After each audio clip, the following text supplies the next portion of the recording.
Welcome to the Global Speaker Advantage, the #1 podcast where your voice goes beyond borders. Hosted by Nshom, international speaker and coach, this show is for speakers ready to grow influence, land paid gigs, and make a global impact. Tune in every Tuesday and Friday weekly for insights, interviews, and strategies to help you thrive on the world stage. Let's go global.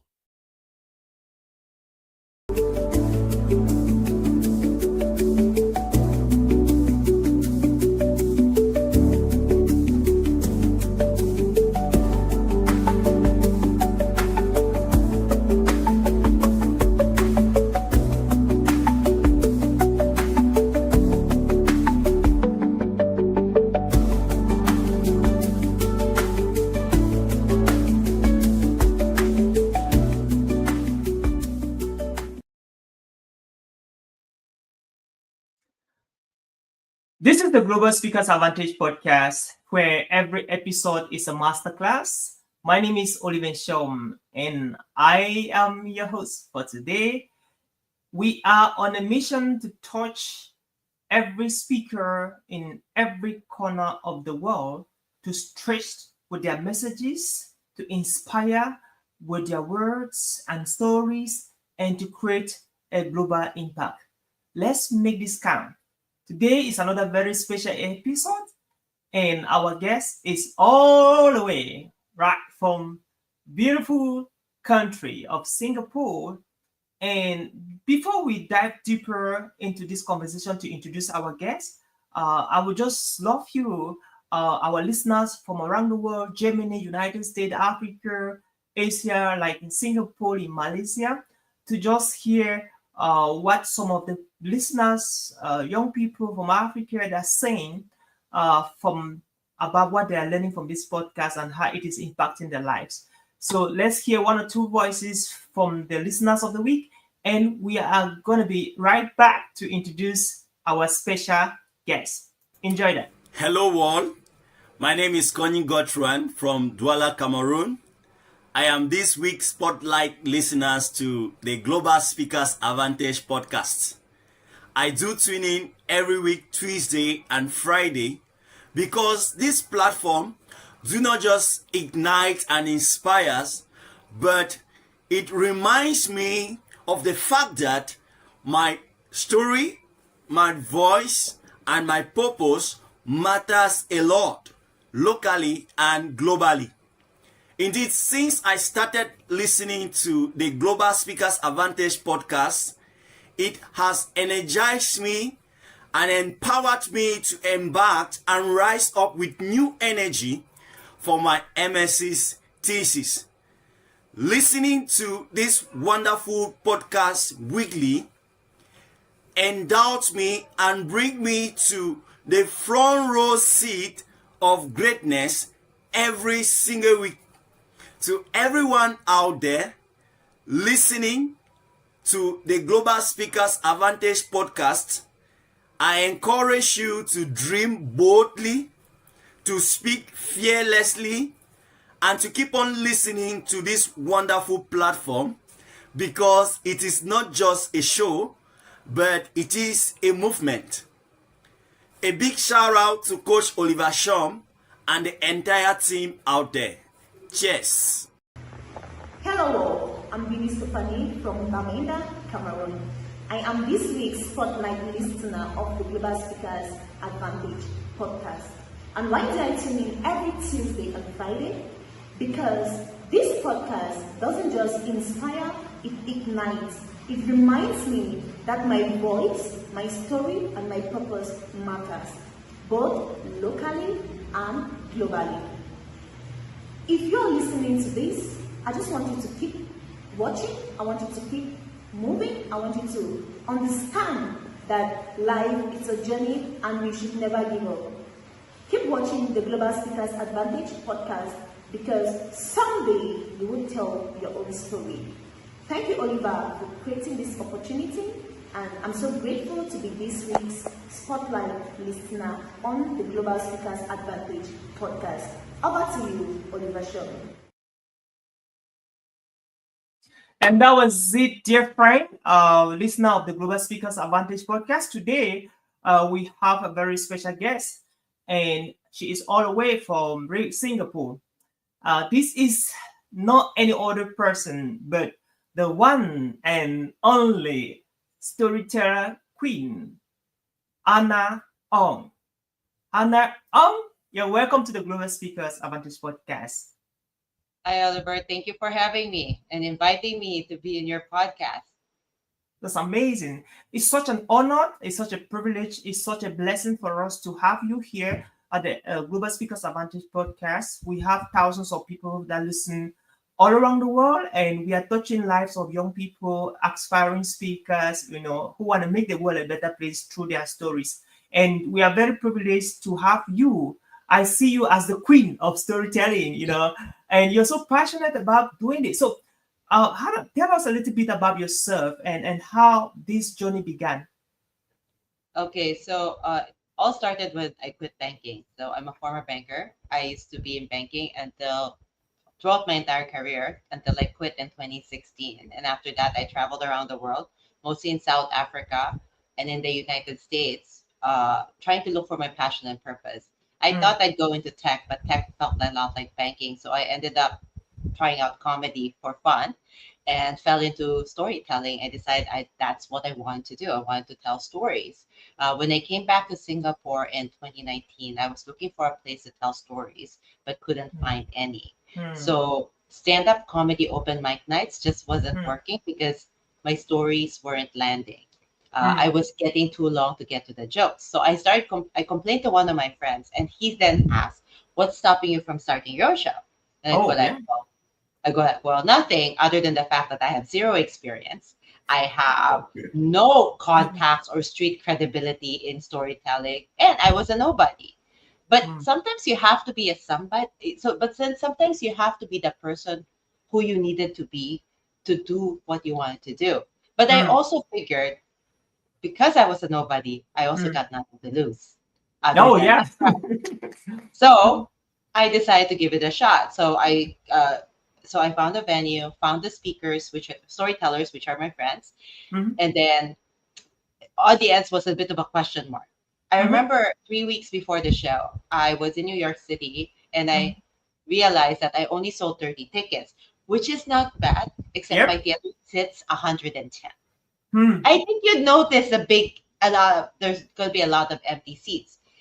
And I was thinking then, I have a choice. I could cancel the show. Nobody needs to know. I could refund the tickets. I could save face, and we can just forget this ever happened. But I also realize if I don't do this now, I will never have the courage to do this again. So I decided.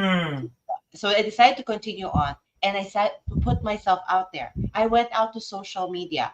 I was on Facebook, Instagram, LinkedIn, Tinder. I went to share my story. I went there to share all my stories about like why I'm very passionate about storytelling. Basically, I was doing outreach to anybody who would swipe right to me. And the night of my show, it was everybody I knew professionally and personally in Singapore. And plus probably 10 guys from dating apps because I literally was doing cold outreach to that too, just to get people coming to my show. And I filled the room. We had a full house. And the night of the show, everybody told me they've never been to anything. They go like, I've never been to anything like this. Thank you. And I had so much fun. I decided to do another show 2 months later, and 6 years on, we're number one. Wow. Going in Singapore. Yeah. Wow. Congratulations. And today, Anna, you've been able to work with Fortune 500 companies where you work with organizations around the world that are able to make over 200 million US dollars. You work with CEOs and entrepreneurs from different parts of the world, and they're able to share their stories. That's so powerful. So yes, I'm very lucky. Yeah. Congratulations. Americans will say good for you. So tell us a little bit, Anna. I regard you as the queen of storytelling. And what do you do, or what can you tell our listeners right now on what to do when you often feel stuck or blocked when you're trying to tell your story. What can you do to walk our listeners through, or what to do when you want to share your story with the world or in a platform, in a stage, and you feel blocked? What do you do? I would probably say just get it out. We often feel blocked because we were already judging ourselves and we're editing the stories in our head before we're putting it in paper. But thoughts in your heads are just floating words. So it's about sitting down and telling yourself, this is going to be my crappy first draft. It's going to be bad. It's going to be horrible. It's very cringy, but you got to get it out because the first story isn't perfect. That's the draft. It's not the official story, but you got to put it out. I would tell my students to just get it out there. Don't censor yourself. Just put everything that you wanted to share. And then the moment you have it there, read it out loud to yourself and not read quietly. Read it, say it out loud, feel the cringe because it's through this process that you start editing and you start seeing your story. So I find just start. And people go like, I don't know where to start. Then start from the beginning. You can start from your childhood if you want to go that far back, or you can start at the start of your professional career. I mean, that. it depends. Or if you want to start, like, say, this is my new career. So, like, remember, you asked me, what's my story about storytelling? I could have started with my entire career when I graduated university. I studied this and all that. But your question asked me about storytelling. So I have to start, how did I get into storytelling? And it started with the day I quit my job in banking. It wasn't exactly it was a long process, but it was also to giving myself permission to explore for 2 years. I could go into details those 2 years because some people want to talk about the 2 years I spent trying to figure out what I wanted to do from starting my own show, because that's also a big chunk. But I just gave you the highlight and went straight to the idea and the inception.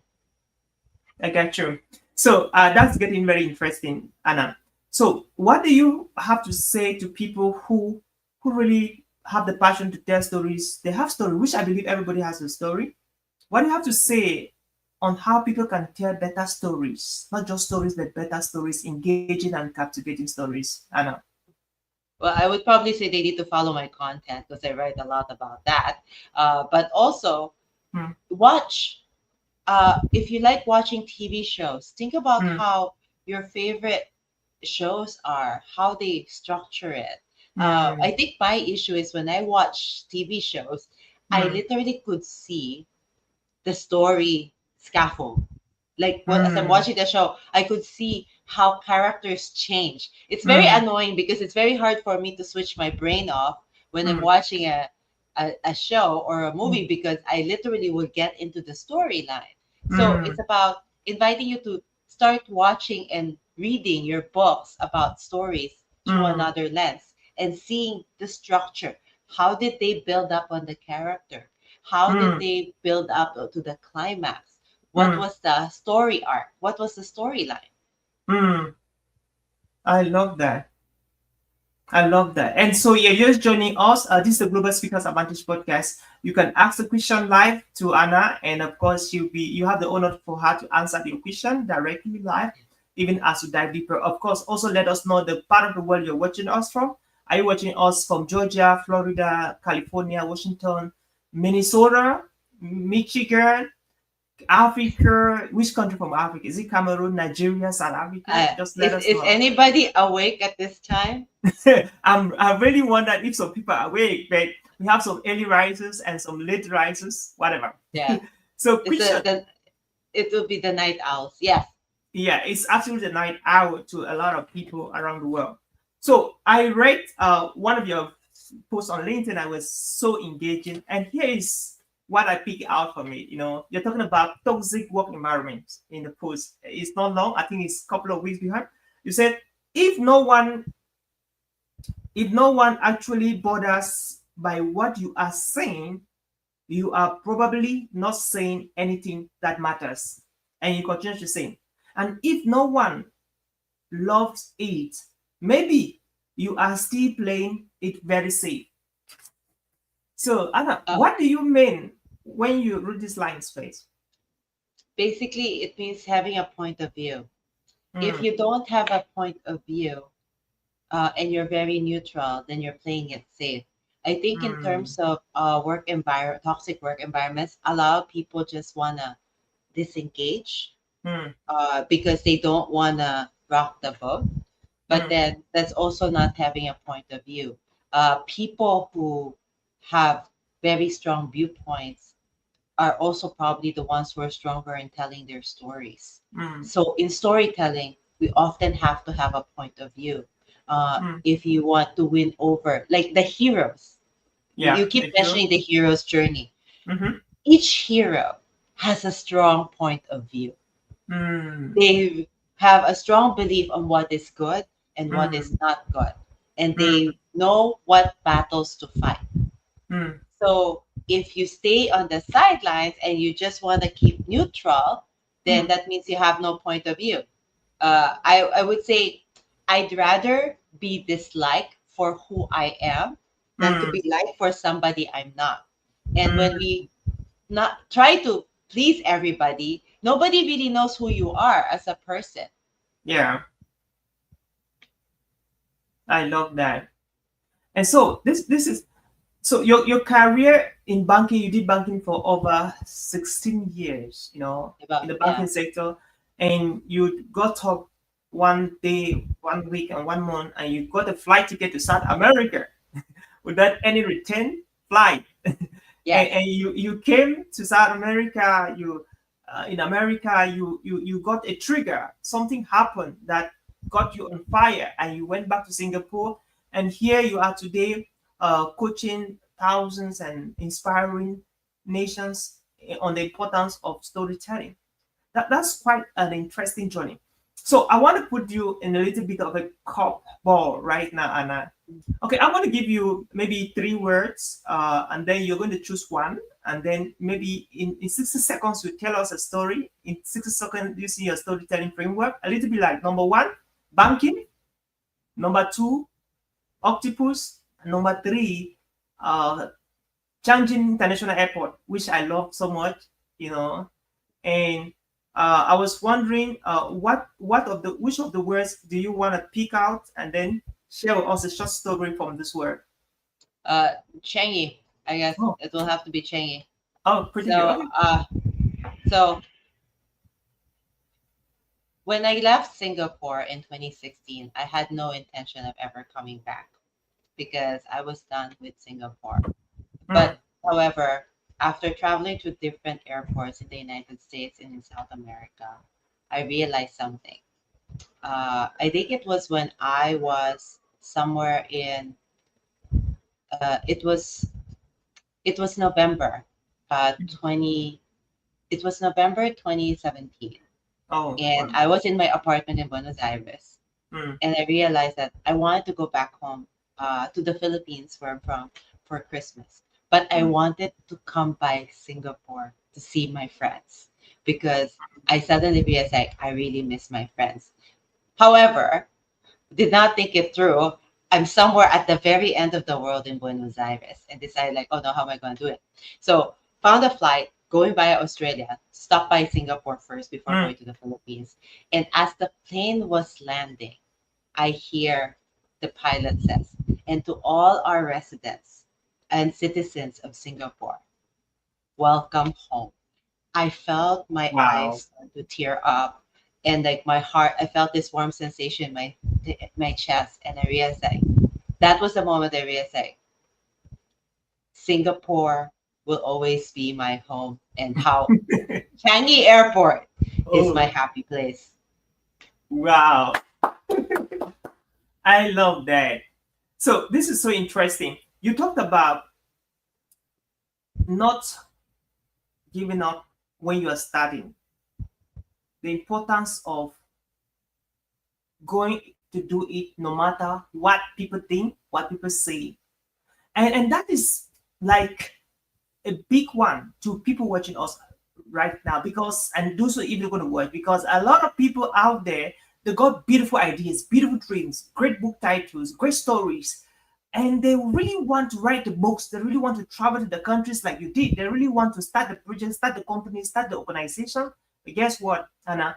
They don't start it because they're scared of what friends will say. They're scared of what colleagues will say. They're scared of what the world will say. By the time the world doesn't really bother us. So, what do you have to say based on your inspiring story of starting even with around 30 people, expecting 100 plus people, and then 30 people showing up? But you're like, I'm going to start.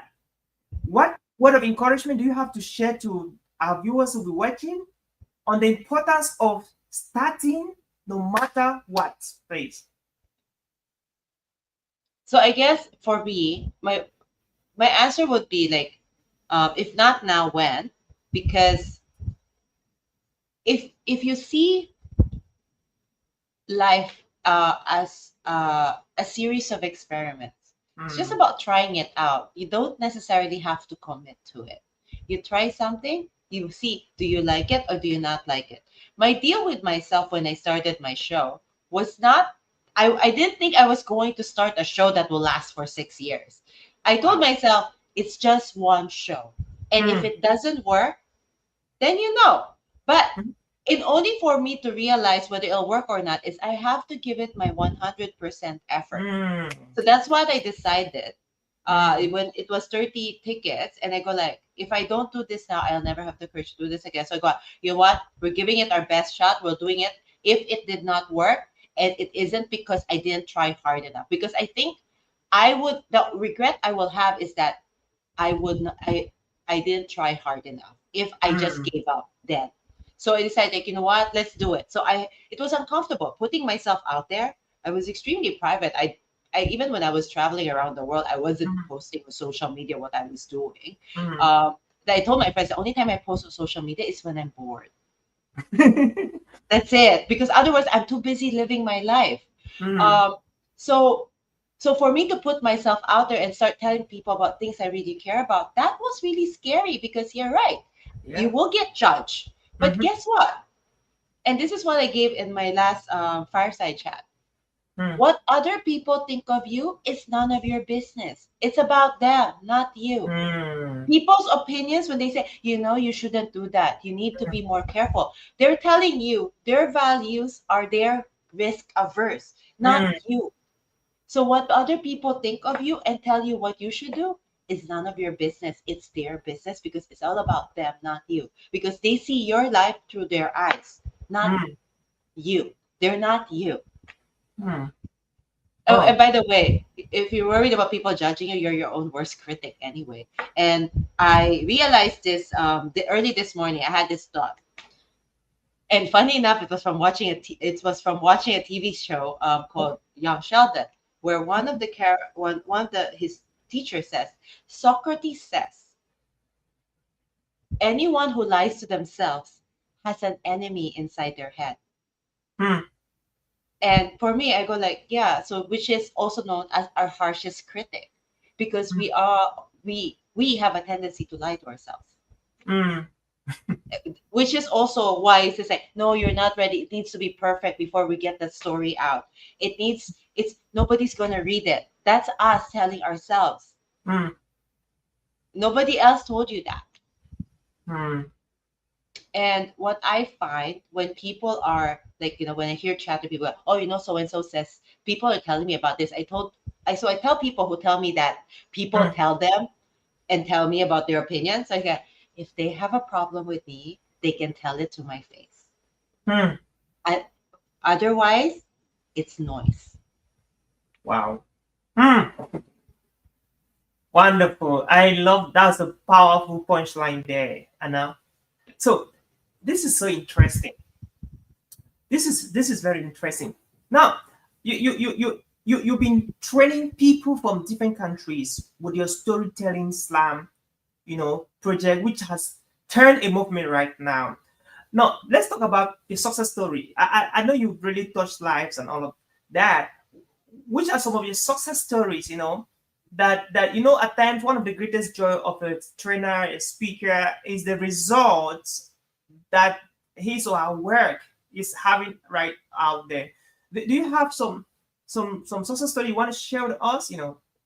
Yeah, I think I remember I was giving a talk to General Assembly, and there's this one guy who reached out to me on LinkedIn saying that he heard me speak and he would like to know if he can sign up to one of my programs. And at the time, I was literally just starting my first storytelling course, which I only started because people uh, who watch my show asked me, "Can you teach us how to tell stories like that?" So I have no idea what I was doing. So he signed up. And I remember he was painfully awkward, like really, really bad on Mm. week one. But by week six, he was funny. He was charismatic. Even I was like amazed. I mean, I wasn't quite happy with his negative self talk. So I kind of had to work with him on that. But because I could hear it in his stories and how he would tell his stories. But he was amazing. Like I think when we had a graduation showcase, he was the big hit, and because his story was about how he lost his girlfriend, and so a bunch. So people, so he even messaged me at the end, like some girl found him on LinkedIn and messaged him and asked him out, and I was like, oh. And That's then he proceeded from that. He participated in one of my shows and he won. wow. Wow, that's amazing. So what's the process that you go through from onboarding to graduation, Anna? Oh, so I used to teach a 6 week program of storytelling, but I realized that it's very hard to get now that it started during COVID. But now that the world has opened up, it's very hard to get people to commit to 6 weeks in person in Singapore. So I'm turning Mhm. it to online. So I'm moving into a permanent online course, which is from on week one, we talk about storytelling because I realize that most people don't understand what storytelling is. Most Mm. people think storytelling is a keynote, an essay. A Yeah. keynote can have a story, but a keynote is not a story. Some people Mm. think it's a reflection, an essay. An essay is an essay, or like spoken word poetry is more like an essay, but it's not Mm. a story. Mm. So I have to teach people what exactly is the story, what's in a story, what are the elements of a good story. Then Mm. from there, we work about where to find stories because a lot of people struggle in finding stories. Some Yeah. people would say, I have no story to tell. My life is so uninteresting. And I like to celebrate the everyday moments. Like, for example, the moment that your child tells you, I love you. Like that Mm. moment that it moves you. I shared to you a story where I realized like Singapore or Changi Airport is my happy place. That Yeah. was just a small moment. You taken that flight where like the pilot says welcome home and may not impact you, but it impacted me. But it's funny. I talk to people, they say like they feel the same way. Mhm. But also like so I tell them about where to find stories. From there, after that, we go and work and I teach about different story structures. So I Mhm. teach them. We watch a story or we listen to a story and then we break it down. What is in the element? So it's a 5 minute story. We listen, then we break it down. We try to see the structure if we can see the pattern. From Mhm. there, we do our first draft. Then I teach how to uh, we get feedback. Then I teach how to edit, how to Mhm. polish the story, Mhm. and then how to deliver the story. And Mm. then you do your graduation show. Oh, that's so So it's beautiful. a process. So it's a Mhm. process. So it's Mhm. called seed to stage because it's like a seed to idea to taking it up on stage. And this Mhm. story can work whether you're pitching your product or you just want to get better at it, or you want to go up on stage and tell a story, or you want to Mhm. incorporate it in a keynote. Mm. I am not a fan of people telling a story and then halfway through talking to the audience because I find it very jarring. I like to finish the story before I talk to the audience again That's because if amazing. I'm because storytelling allows your audience to time travel with you, Mm. and so Mm. to throw them back in their chairs and say, "So what do you? So how many of you can relate to that?" And then go back to the story. Then you're like, "You just took me out of the story." Mm. I love that. Okay, we're gonna enjoy just a short 53 seconds ads advert, and then we'll be right back to continue the show. Okay. Sure. You have lived through powerful moments. You have overcome and you have grown. Now it's time to tell your story and get booked for it. At Talks, we are launching a powerful platform called Tell Us Your Story. And it's moment for you to shine. We will work with you one-on-one and coach you to be able to share your story with the world. And we will take your story, edit it, and list it in our platform, Talks. Let the world hear what you've been through and why it matters now more than ever.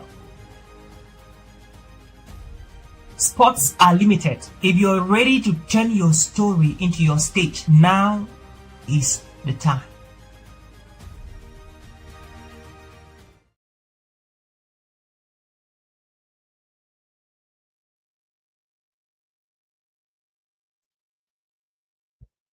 Okay, thank you so much, everybody, and for watching that particular 53 seconds of spot or advert. And so back to the show. And so, Anna, tell us a little bit of how many parts of stories do we have? How many what? How many parts of stories do we have?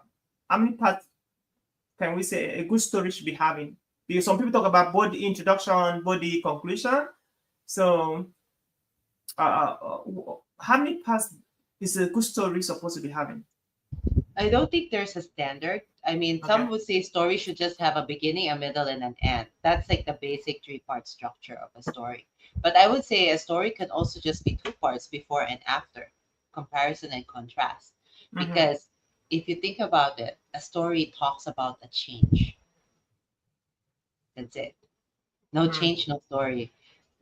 Once upon a time, and every day, then one day, and because of that, and ever since then, and they live happily ever after. That's like the Pixar story structure. I see. I love that. And so I was watching one of your videos on YouTube, and you're talking about the story is supposed to have a goal, the story is supposed to have a result, and the story is supposed to have an objective. So can you expand more on that, please? So it's not just a story, but it's when you're communicating, right? You need to know your communication goal. What do you want your audience to know? What do you want them to think or feel? And what do you want them to do after? Because when you tell stories, the brain waves of you and your listener and your audience start to sync because they get into your world. So then it's a good way for you to invite them on what do you want them to do after. What do you want them to, as a motivational speaker, what do you want? You want them to take that next step. For me, when I talk about stories, what do I want my audience to do? I want them to go and share and tell the story that only they can tell. Because, you know, your story, you need to be the one to tell it, not let someone else tell it for you. Because if you don't, you know, how people tell your stories will never reflect it in the light that you want. Absolutely. And I really admire that. As a speaker, I believe so much in the power of storytelling, and we hear, what are some misconceptions that people have about storytelling, Anna? I think the biggest misconception that I deal with is that they think stories are reflections and essays, or stories or keynotes are the same, or it's a talk. I go like, it's not a talk, it's a story. I think most people like to use the word story for so many different things, but it's an anecdote. It's also not a story. An anecdote is just about the moment, but if it doesn't change it, then it's not a story. No change, no story. Okay. So what actually makes a story? A story is about change. It has characters. What do you think a story is? Let me throw it back to you. What do you think is a story? Yeah, I think a story is an experience that has a start and a beginning. It could be short or longer, but it has an objective or a message you want to convey to the people based on a personal experience. That can also be an essay and a keynote. Okay. So what do you understand is a story? And by the way, do you have kids, Oliver? Yeah, of course. I have two beautiful girls. Okay. You maybe ask your daughters, what's a story? Yeah, a story is how children understand. What is a story? Like most people say, yeah, it's an experience, but it's not. Anecdotes are also experiences. Essays talks about experiences. Articles talk about experiences. What makes it a story? Teach. You can teach without stories. You can teach with bullet points and facts and data alone. You don't have to teach with story. You don't have stories make teaching memorable, because as humans we learn through stories, right? So like before there was language, before we cavemen drew stories on walls. Modern do the same, we just call it graffiti. But also now we tell stories on people's walls, on Facebook, on LinkedIn, we just call them posts, and on Instagram. That's quite impressive. And yeah. So I would say stories tells you about moments and experiences that change you. Kind of like on Instagram, an influencer says, "Oh my God, you gotta try this ice cream. It changed my life. Life before this ice cream was boring. Life after this ice cream was amazing." That's a story. In fact, Instagram calls it stories. Yeah. And so there's something about stories as a speaker or as a parent trying to tell stories to your kids that's so intriguing. The hook.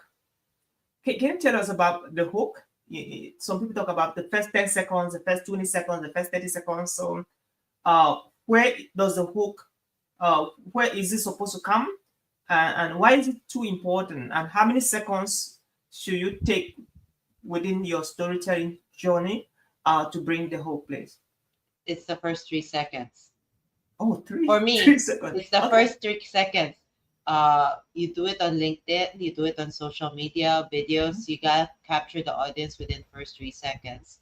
As keynote speakers, they like to ask questions. How many of you?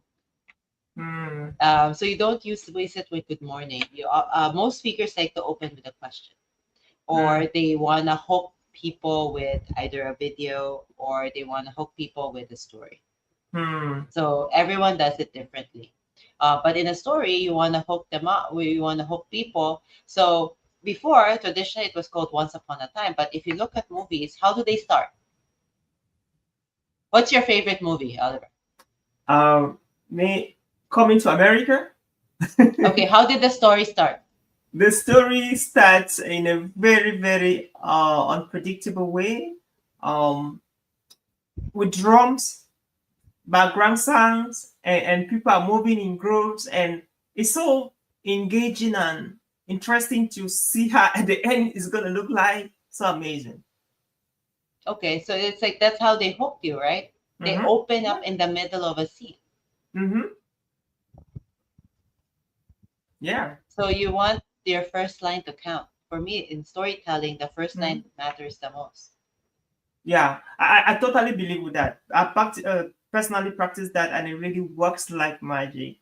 So, what do you have to say to somebody who, there are speakers that have energy on the stage? It's like they're too passionate, and the energy is like contagious in the entire room.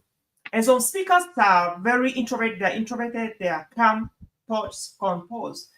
Do you recommend the same approach for them to tell their stories, or different? You have to tell the story as you. Don't be Okay. somebody you're not, because the audience can tell and your body will betray you. It's just that when we're up on stage, we want to show the magnified version of ourselves. But I would never recommend a storyteller to pretend to be somebody they're not, because the audience can tell that you're not being real. I love that. Never insult the intelligence of your audience. They're a lot smarter than you think. Yeah, that's right. That's right. So, what would you tell your 19 years old self, before you had to start, maybe some of your keynotes and most of your keynotes and storytelling training?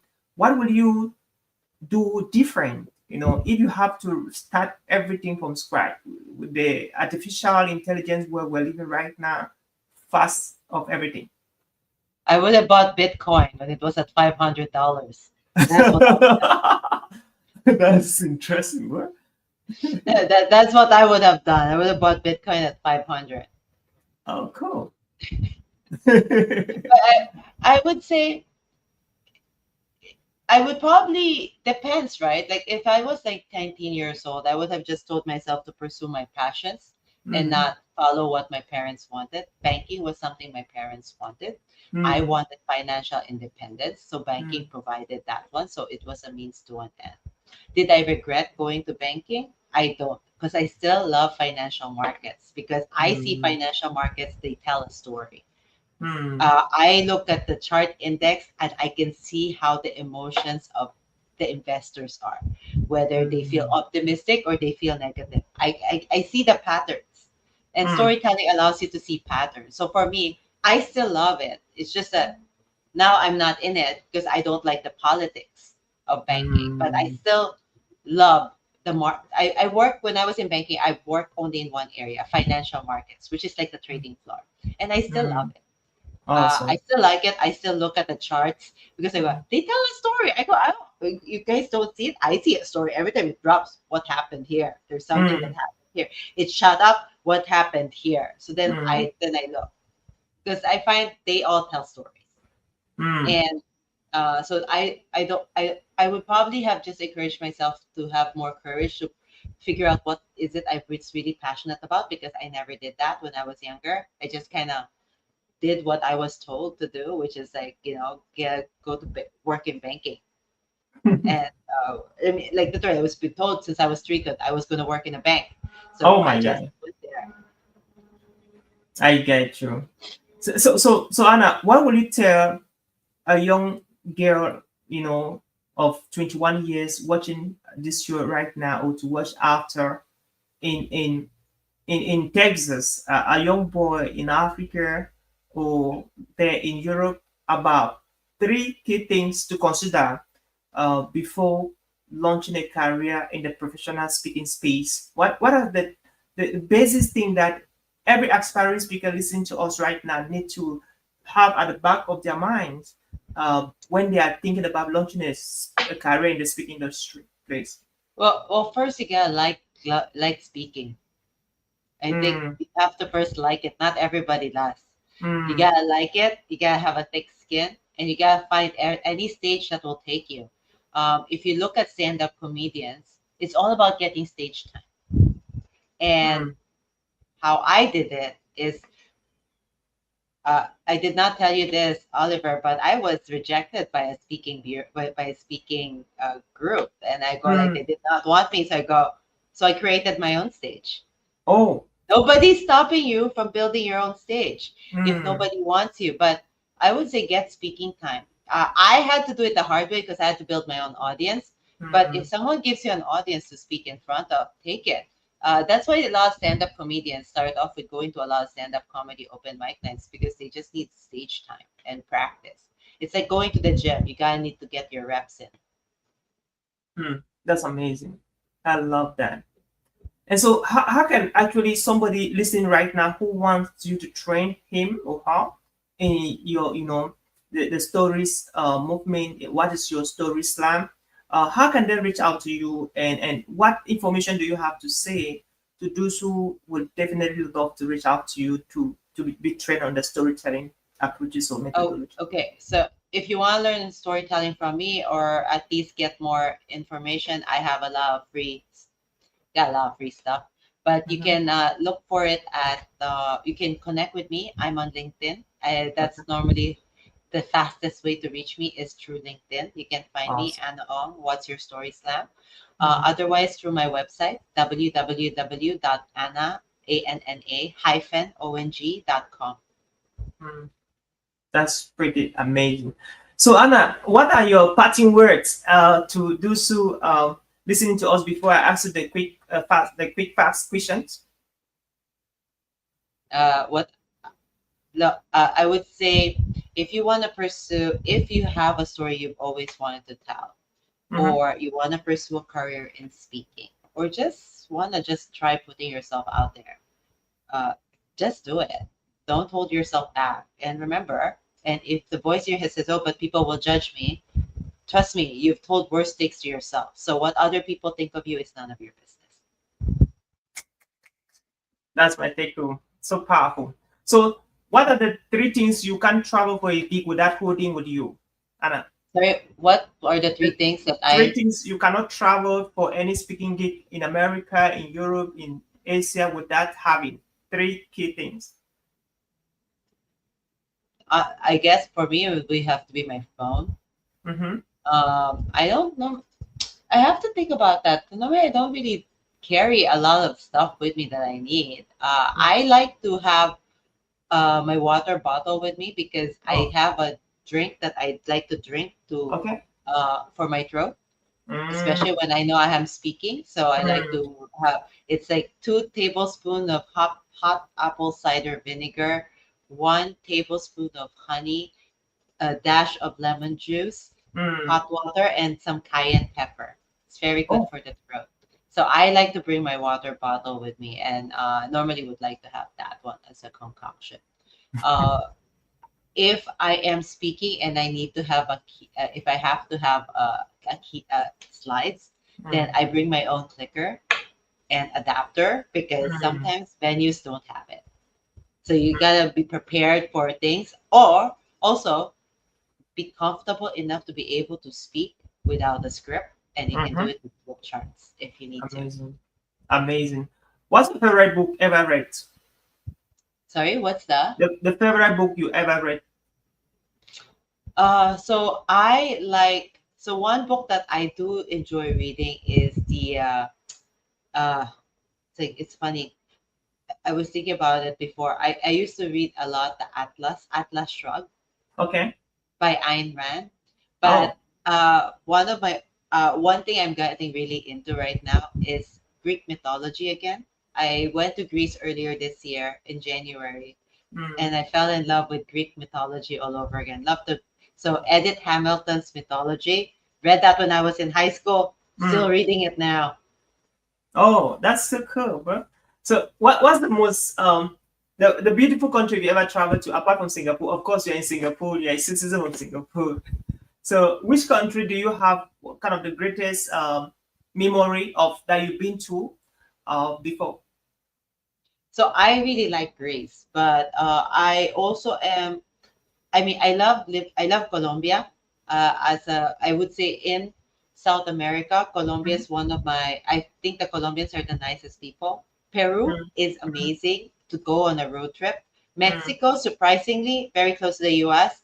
Ciudad de Mexico, Mexico City is the world's most underrated city. I don't know why people skip it. It's amazing. I love it. There's pyramids just outside the city. It's one of mm, my favorite places to go. I think mm. one year I went there 4 times. So Oh, that's wow.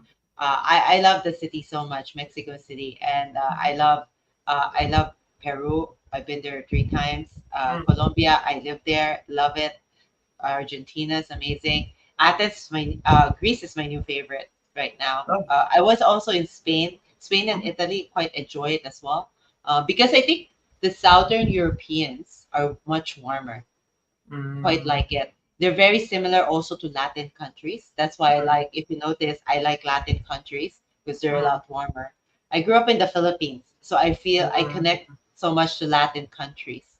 And I find that the Southern Europeans share the mm, same common values as the Latin. I think it's because they're also considered very Latin. mm. That's amazing.